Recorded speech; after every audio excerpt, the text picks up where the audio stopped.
नमस्कार। अभी मैं सीतापुर के ज़िले में हूँ। ये हरगांव थाना क्षेत्र है और ककराही चौकी के अंतर्गत आता है। ये गांव पड़ता है ग्राम पंचायत भैंसहा, जहां पर कुछ आम के पेड़ अवैध तरीके से काट लिए गए हैं, जिसकी जानकारी मैं पूरी तरीके से आप लोगों को दिखाने का प्रयास करूंगा।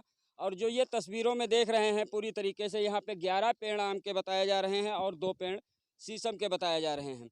वन विभाग की देखरेख में पूरी तरीके से इनको काटा गया है, जो पूरी तरीके से अवैध हैं। वन विभाग से हम बात करने का प्रयास हमने किया तो उन्होंने क्या कहा, ये बताएं, हुक्म करें। ऐसा एक चीज़ बताइए, ये जो भैंसहा के अभी 11 पेड़ आम के और 2 शीशम के ये जो कट गए हैं रात में, इनकी क्या कुछ जानकारी है आपके पास? ऐसा हम गोला में हैं, साहब के साथ में वहाँ आते हैं, बात करते हैं फिर। नहीं, आपके पास कुछ जानकारी है या नहीं है, इतना बता नहीं, दीजिए। हमारे पास जानकारी नहीं है। नहीं है। कुछ सुनने में उनको मिला था, अभी पहुँच नहीं पाया था। जी। वो फॉरेस्टर साहब का कुछ है। तो हम देखो उसी जानकारी करते हैं क्या है। चलिए ठीक है, ठीक। अब देखेंगे तो बताएंगे। ठीक है भैया, ठीक, ओके। ये जो आप देख रहे हैं, ये आम के पेड़ जो लगे हैं, इन्हीं आम के पेड़ों को हम लोग तरसते थे जब कोरोना काल चल रहा था। उस वक्त हमको ऑक्सीजन की ज़रूरत थी, तब ये पेड़ ही काम हमारे आ रहे थे। कहीं सिलेंडर नहीं मिल रहा था, कहीं ऑक्सीजन नहीं मिल रही थी।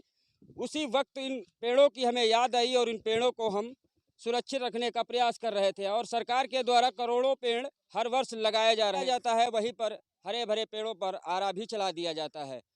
कुछ ठेकेदार ऐसे हैं जो दिन में हो या रात में हो, पूरी तरीके से हरे पेड़ों पर आरा चलाते हैं। और हमारे साथ में इस वक्त जो पेड़ के मालिक हैं, उन्होंने एक स्पष्ट बात बताई। उन्होंने एक बहुत अच्छी बात बताई, जिससे हम लोग भी प्रसन्न हुए। और उन्होंने किसी भी प्रकार की कोई बात छुपाने का प्रयास नहीं किया, क्योंकि उनका एक मानना है कि हमने इन पेड़ों को बेच दिया है। और जब बेच दिया है तो वो किस तरीके से कटाएंगे, इनके कागज़ बनवाएंगे या पूरी तरीके से अवैध कटाएंगे। हमारे साथ में है भाई साहब। क्या नाम है आपका? राम भगवान। कहाँ रहते हैं भाई आप? साहब, अच्छा, एक चीज़ बताइए, कितने पेड़ थे आम के? आम के पेड़ 10-11 थे। शीशम के कितने थे? 2। जी। कितने की बेची थी? 18,000। आपको ठेकेदार द्वारा बताया गया कि इसके कागज़ बने हैं या अवैध तरीके से कटाया जा रहा है? नहीं, कहला कि हम सब पक्का कैले हन काम होता है। कौन ठेकेदार है? तौफीक। तौफीक कहाँ रहते हैं? फरीदपुर। कितने के बेचा था? 18,000। 18,000 का बेचा था। उसके बाद आपको ये बता दिया गया कि हमने इस पेड़ों के पूरे कागज़ कंप्लीट करा लिए हैं। हाँ, कहला कि सब मतलब कागज सब कंप्लीट है, तुमसे कोई मतलब नहीं है। अच्छा, आप से कोई मतलब नहीं है हमसे कागज़? हाँ, कागज बनवा ले, हम मतलब हमसे कोई मतलब नहीं है कि तुम्हारे पर कोई इस तरीके से इनको एक हल्के में लिया जाता है कि हमने आपके पेड़ों के कागज़ कंप्लीट करा लिए हैं। वो पेड़ वन विभाग की नज़रों में हैं, पुलिस की नज़रों में हैं। लेकिन यहाँ पे जो कार्य हुआ, जो पेड़ काटे गए, वो पूरी तरीके से अवैध तरीके से काटे गए हैं। और भाई साहब को ये बता दिया गया कि आपके पेड़ों को कटान के लिए हमने पूरी तरीके से पूरे कागज़ कंप्लीट करा लिए हैं। लेकिन ठेकेदार को क्या जाता है, ठेकेदार ने एक तरफ कटा लिया और दूसरी तरफ यहाँ से फरार हो गया। यहाँ पे जो जड़ें लगी हुई हैं, उनकी हमने पूरी तस्दीक की है। और जो ये जड़ें हैं, मैं पूरी जड़ें दिखाने का प्रयास करूंगा। ये जड़ें देख ली, आप पूरी तरीके से देख रहे हैं।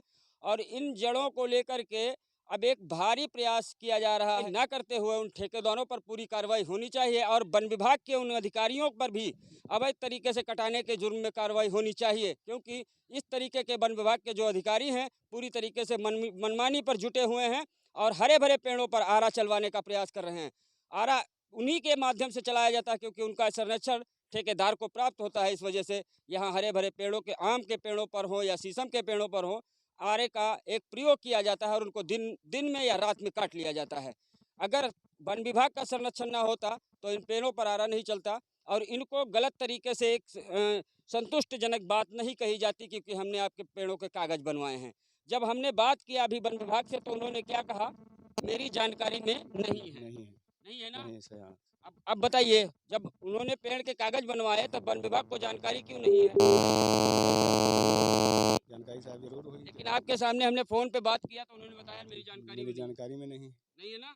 अब वो पूरी तरीके से जो भी पैसा आता है, जो भी अवैध तरीके से कटाया जाता है, जो भी घूस के नाम पे लिया जाता है, जो भी अवैध वसूली की जाती है, वो वन विभाग अपनी जेब में रखने का प्रयास करता है, ना कि सरकारी कोटे में, सरकारी खाते में देने का प्रयास नहीं करता है। क्योंकि वन विभाग की ये मनमानी है। 12 पेड़, 11 पेड़, 10 पेड़ जो भी हों, आम के 11 पेड़ यहाँ पे और 2 शीशम के पेड़ अवैध तरीके से काटे गए हैं।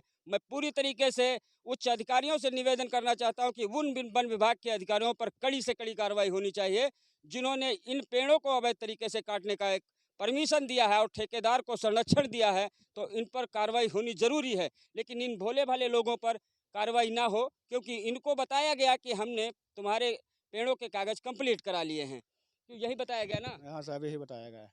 यही बताया हाँ, यही बताया गया कि मतलब तुमसे कोई मतलब नहीं है हुँ, और हम सब पक्का कर लेना है काम। पक्का कर लिया है। हाँ, हम कहाँ एक बार ठेकेदार का नाम फिर से बताइए, तौफीक, कहाँ रहते हैं? फरीदपुर, फरीदपुर। कौन-सा थाना है उनका? थाना लहरपुर है। थाना लहरपुर लगता है। हर गाँव है? थाना हरगाँव है? हरगाँव थाना है। मैंने एक प्रयास किया है और उस प्रयास पे आप लोग कमेंट करिएगा। इन हरे-भरे पेड़ों पर आरा ना चलाया जाए, इस वजह से मैं यहाँ आकर के प्रयास किया और वन विभाग के अधिकारियों से भी जानने का प्रयास किया, लेकिन वो पूरी तरीके से मुकर गए और उनके बिना इजाज़त के, बिना संरक्षण के कोई पेड़ कहीं पे नहीं कट सकता है, क्योंकि एक पेड़ की बात नहीं है, 11 और 2 13 पेड़ को यहाँ पे एक ठेकेदार के द्वारा काट लिया गया है। मैंने सीधी तस्वीरें दिखा रहा था फेक न्यूज़ भारत से। आप देखते रहिए पूरी रिपोर्ट। मैं अभी कुछ और अधिकारियों से बात करने का प्रयास करूँगा। तब तक के लिए जय हिंद।